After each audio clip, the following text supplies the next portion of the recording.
What's up guys, it's me, Jeremy. Just before I start, I want to give a big shout out. So if you want to skip it, go to the time shown on the screen right now, or alternatively, click on the annotation that I'll be adding in. Anyways, I want to give a huge shout out to my brand new and first real sponsor, LearnToLeague.com. Now these guys are really awesome. They're forming a League of Legends guide community involving myself, some top tier Challenger and Diamond 1 players, as well as trusted YouTubers like Valkyrin and LoL, with the goal of providing some very specific and in-depth guides for everyone. So they'll be having a lot of top-notch exclusive content and some solid forums that all of the content creators will be taking a big part in. And overall, this deal that I have with them will definitely help improve the quality of my videos and make everyone happier overall. So if you could do me a solid and check them out using the link in the description, that would be awesome. Anyways, this is a guide for the tactic of re-engaging. Let's get started. Now, I found re-engaging to actually be one of the most powerful ways to start a fight in League. This is due to the fact that it catches your opponents off guard and is a very unexpected way to start a fight, since if you're re-engaging, that means you very recently disengaged, causing your opponent to either chase you down or think that a fight was not possible. You turn on them when they don't expect it for a powerful fight initiation. Re-engages happen after your opponents have used their resources, so they often have nothing left that they can use to counter your re-engage, which sets you up for an optimal fight. When it comes to re-engaging, it can be a little bit difficult, and it's different for skirmishes and actual team fights too.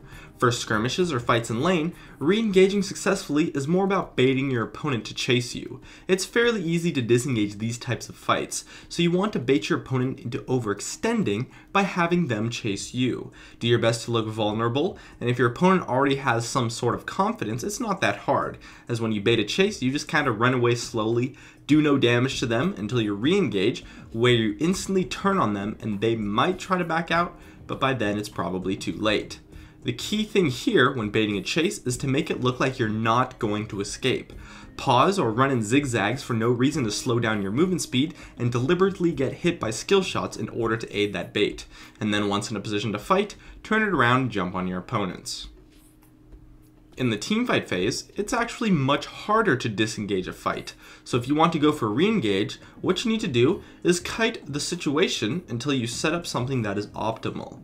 It's very similar for baiting a chase, just that you aren't getting as close as you normally would. When you re-engage in a skirmish, it's to try to get your opponents to be out of position. But when you re-engage in a team fight, it's more about engaging a fight that your opponents have already started, but you manage to set up a kite. After you have kited your opponent for a decent amount of time and have gotten some damage off, this is where most teamfight re-engages happen. A mediocre fight starts, you kite it out until the fight is no longer mediocre, and then you jump in like you would engage a normal fight. However, most re-engages aren't really set up. They just kind of happen. What you need to do is recognize opportunities for a re-engage. The biggest thing to look for to start a re-engage is the status of the fight and the available resources of the opponent, mostly the cooldowns and the health that the players have.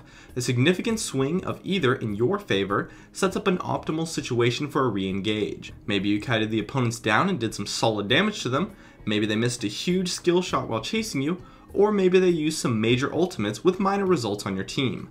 All three of these would be optimal situations for a re-engage, and are definitely the most common causes of a re-engage.